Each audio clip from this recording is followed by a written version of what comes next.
Après la conversion, la deuxième étape de notre croissance comme disciple, c'est l'enracinement. On est après la conversion. La découverte du Christ a eu lieu. Découverte du Christ, rencontre personnelle avec Jésus. Luc chapitre 8, verset 13, Jésus dit que les auditeurs, à ce stade, croient. Ils ont la foi. Ce sont des croyants. La vie a basculé. La parole nous a fait renaître. Elle a germé. Cette semence que Dieu a déposée en nous par la prédication de l'Église.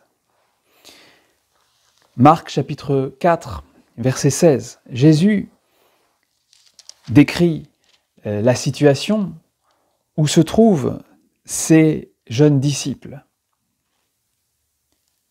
Ceux qui sont semés dans les endroits rocheux sont ceux qui, quand ils ont entendu la parole, l'accueillent aussitôt avec joie. La découverte de l'amour de Jésus, mais c'est merveilleux. Le Père a envoyé son Fils, le Père lui-même nous aime, l'Esprit Saint a rempli notre cœur d'un feu inconnu, d'un feu nouveau. On est tout feu, tout flamme, c'est le commencement de la vie chrétienne ou le recommencement de la vie chrétienne. Ils ont entendu la parole, l'accueillent aussitôt avec joie, mais ils n'ont pas de racines, pas encore. Ils n'ont pas de racines en eux-mêmes et sont les hommes d'un moment. Surviennent ensuite une tribulation ou une persécution à cause de la parole, aussitôt ils succombent. Ils succombent et on ne les voit plus. Jésus dit donc ici quelque chose d'extrêmement important.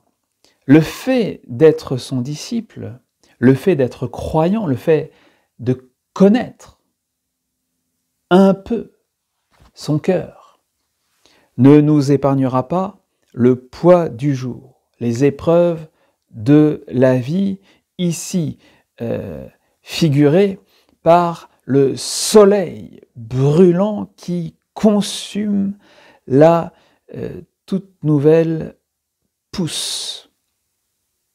Il parle même des persécutions.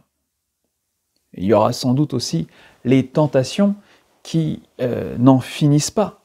Tous ces pas du tout, ces mensonges, ce soupçon que sème le tentateur. Les oiseaux du ciel, les corbeaux, peuvent toujours venir tenter d'ôter de notre cœur cette parole toujours fragile, en nous quoique puissante. Jésus nous avertit qu'il sera difficile d'aller au bout, de tenir bon.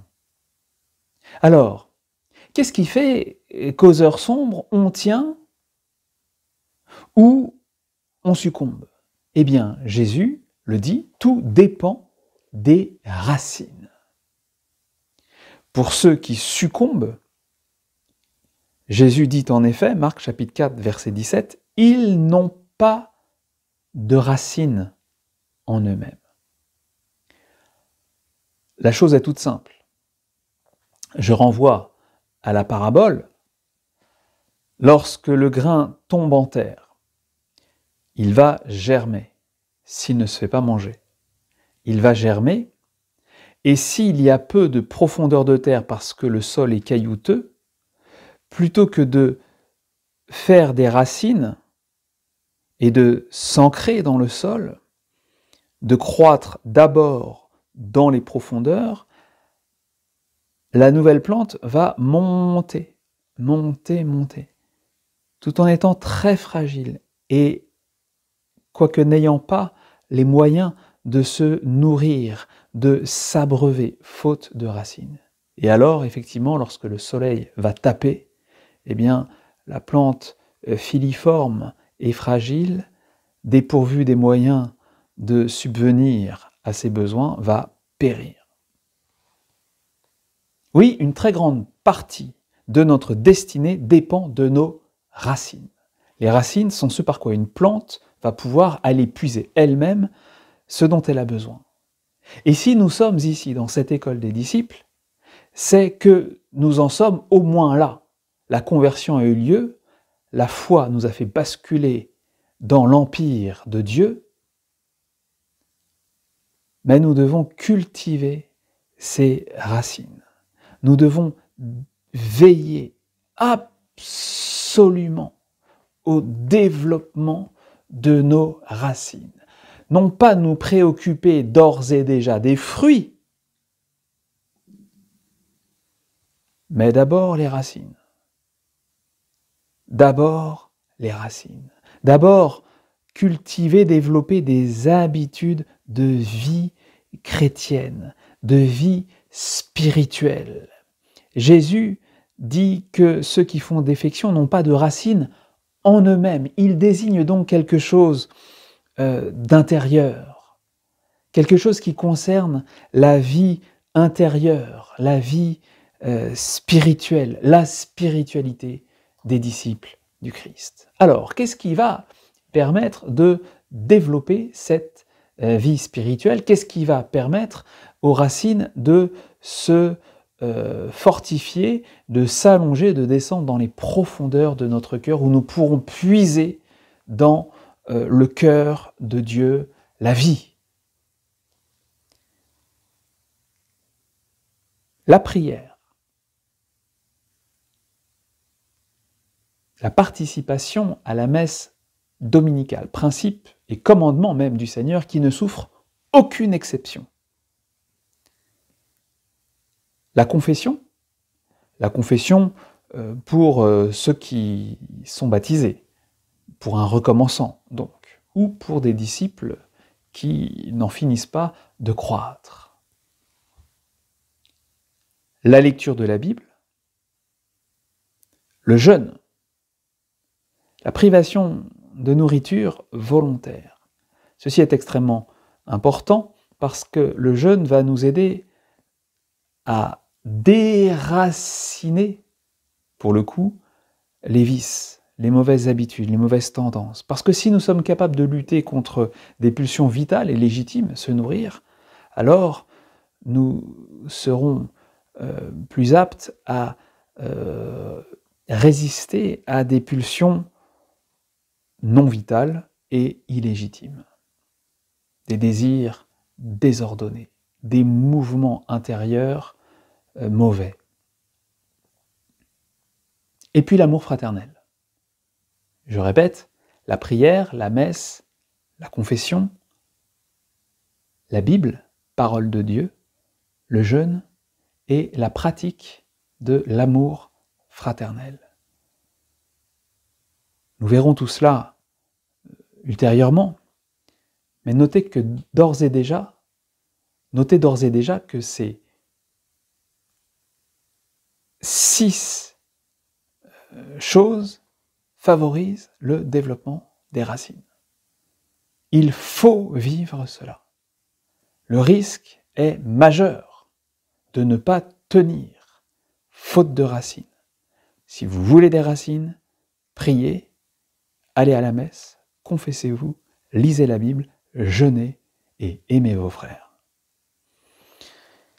Si on vit ça, les racines se développent tout naturellement, si je puis dire. Un tuyau que je vous donne. Il existe, ceux qui jardinent parmi vous le savent, ceux qui font des boutures tout du moins, des gels accélérateurs du développement des racines.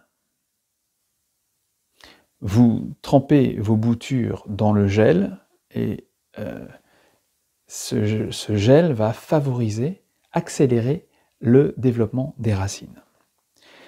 Quel est notre gel pour favoriser notre enracinement spirituel.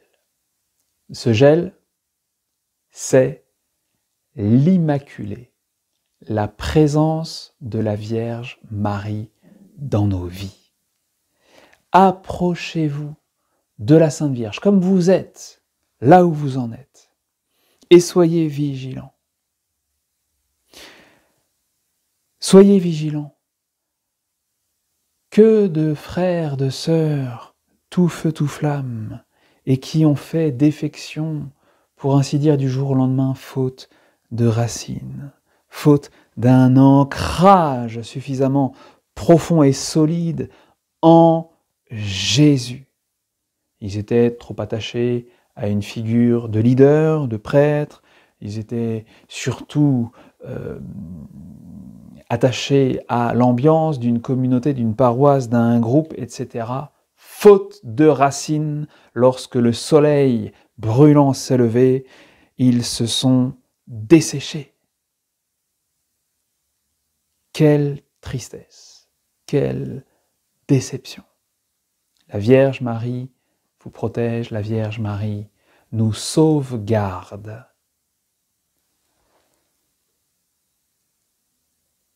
Dans la lettre aux Colossiens, chapitre 2, versets 6 et 7, saint Paul dit « Le Christ tel que vous l'avez reçu, Jésus le Seigneur, c'est en lui qu'il vous faut marcher, enraciné et édifié en lui, appuyé sur la foi telle qu'on vous l'a annoncée. »